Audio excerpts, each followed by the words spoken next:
Retrouvez les interviews santé de Rebecca. Bonjour à toutes et à tous, j'espère que vous allez bien. Je suis heureuse de vous retrouver cette semaine dans cette émission santé sur Radio JM. Nous poursuivons notre série d'interviews dédiée à Octobre Rose avec le docteur Chavot Patrick, médecin généraliste et l'un des pionniers de la nutrithérapie en France. Le docteur Chavot est également membre de l'Académie des sciences de New York et de la Free Radical Biology and Medicine Society. Il est également l'auteur de très nombreuses conférences et intervient dans différents congrès en France et à l'étranger.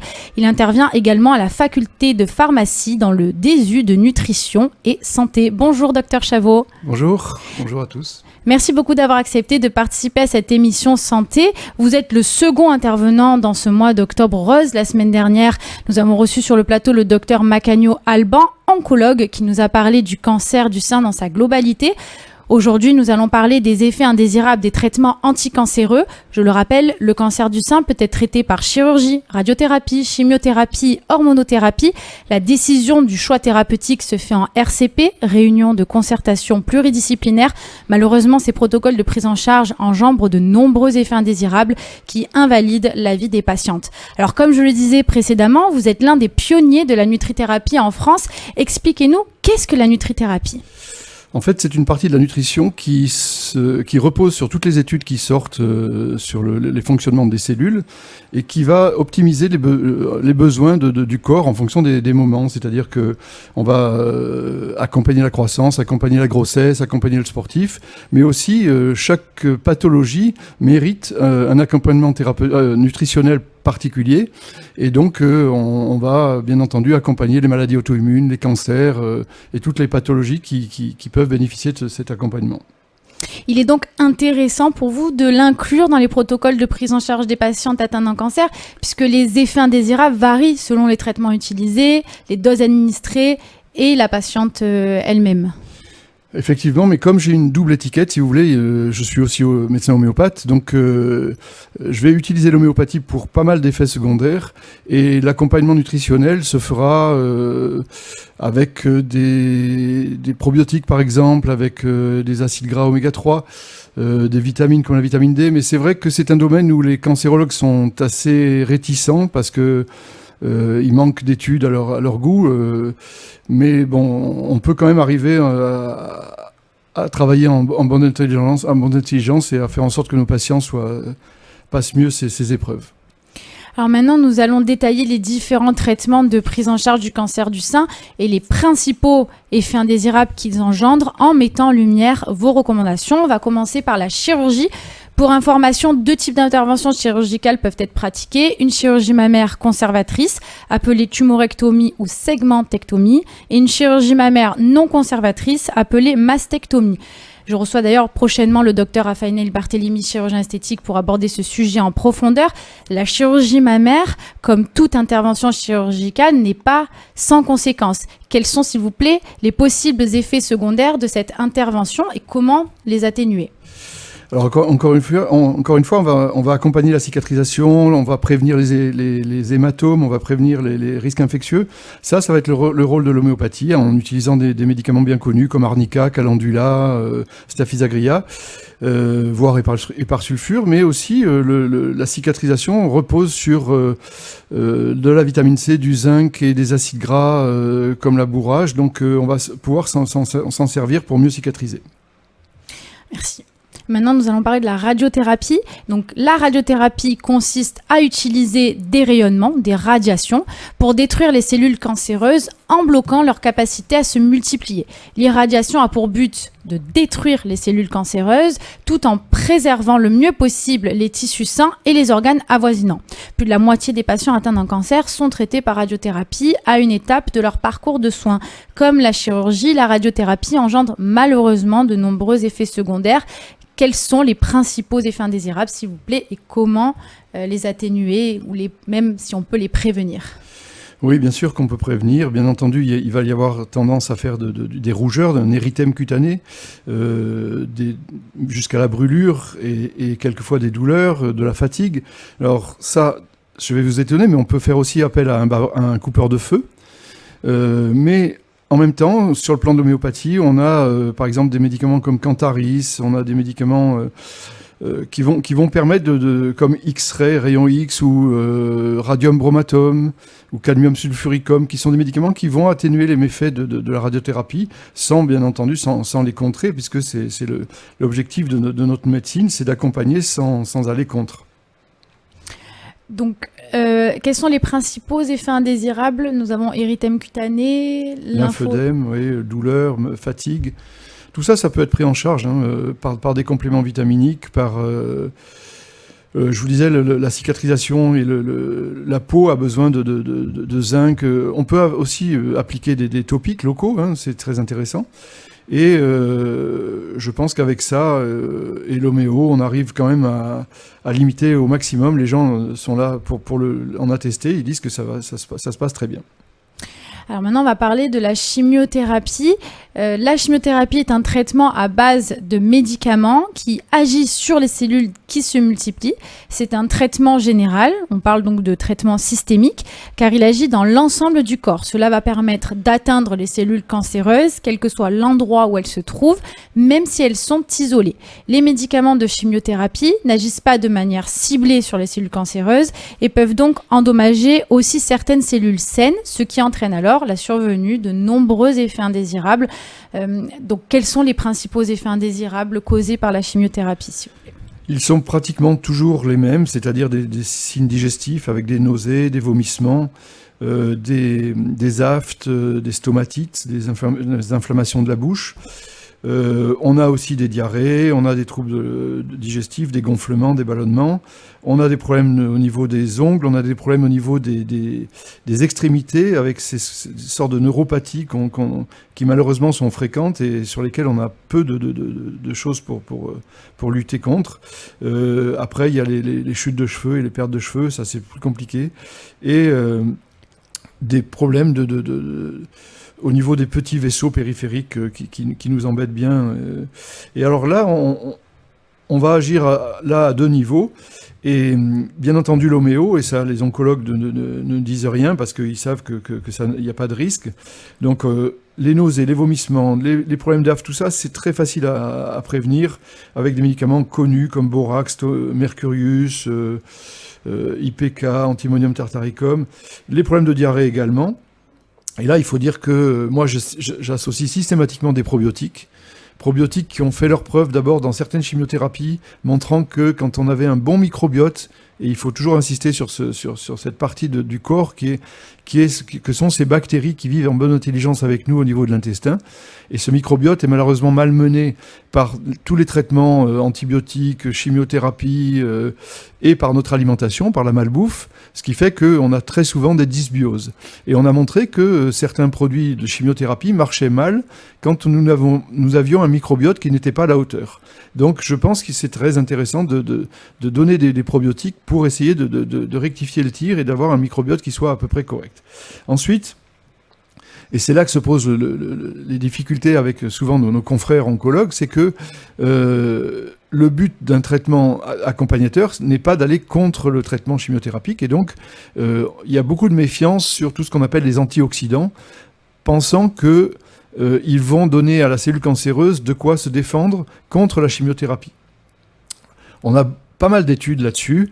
Il y a des médicaments des compléments nutritionnels comme le sélénium par exemple, qui montrent que loin de contrer les effets de la chimiothérapie, ils vont plutôt aller dans le même sens et ils vont préserver les cellules saines. On a la vitamine D, on a certains compléments d'acides aminés comme la L-carnitine. De toute façon, toutes les études que j'ai pu lire montrent que si on reste à des doses nutritionnelles, si on ne va pas sur des mégadoses, il y a très peu d'effets secondaires, très peu de risques de contrer la chimiothérapie, qui lutte de moins en moins par le biais d'une oxydation, mais par d'autres biais. Et du coup, on peut vraiment accompagner cette chimio avec beaucoup de bénéfices, et les patients sont là pour nous le dire. Maintenant, on va parler de l'hormonothérapie.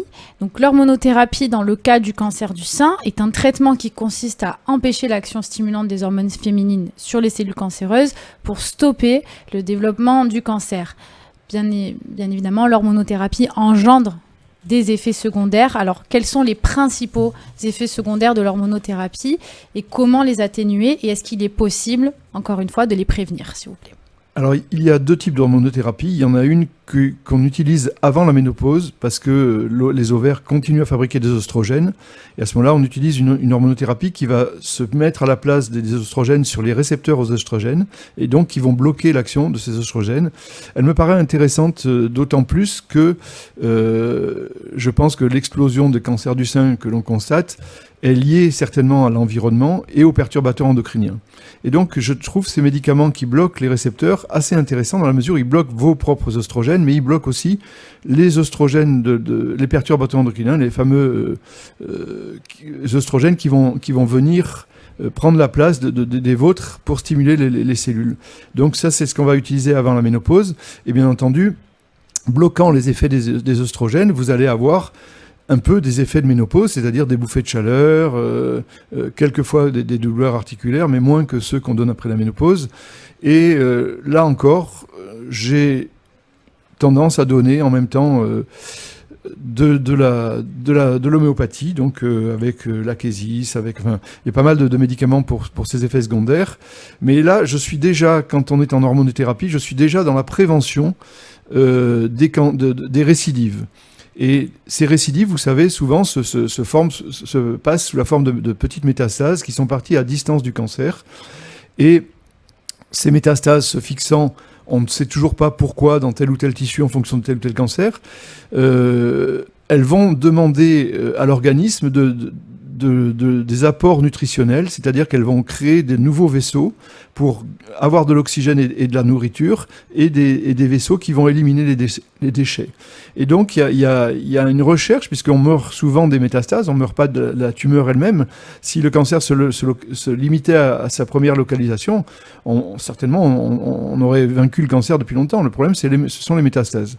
Et donc, pour couper ces métastases, pour leur couper l'alimentation, on essaye de trouver des médicaments anti-angiogéniques, c'est-à-dire qui vont s'opposer à cette création de nouveaux vaisseaux pour venir alimenter la cellule métastatique. Et il se trouve que dans l'alimentation, vous avez aussi des produits qui ont un effet anti-angiogénique qu'on trouve par exemple dans le thé vert. Il y a l'épigalocatéchine galate du thé vert qui a cet effet-là. Bien entendu, très faible, mais le curcuma a aussi un effet. Il y a pas mal le resveratrol. On a pas mal de nutriments qui ont un effet anti-angiogénique. Et je pense qu'en cumulant ces produits, en le donnant comme conseil aux patients, on arrive à exercer une pression anti-angiogénique, qui semble très intéressante pour la prévention des récidives.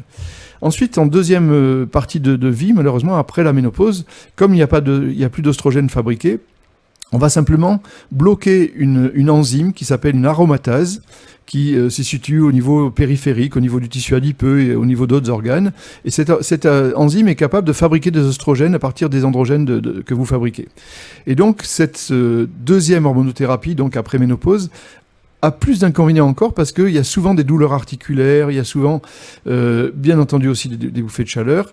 Et à ce moment-là, on va aussi cumuler des médicaments pour les douleurs articulaires, mais aussi de l'arpagophytum, du curcuma, une lutte contre l'inflammation parce que le cancer prolifère sur l'inflammation et que l'inflammation se fait à partir des graisses que vous apportez par l'alimentation.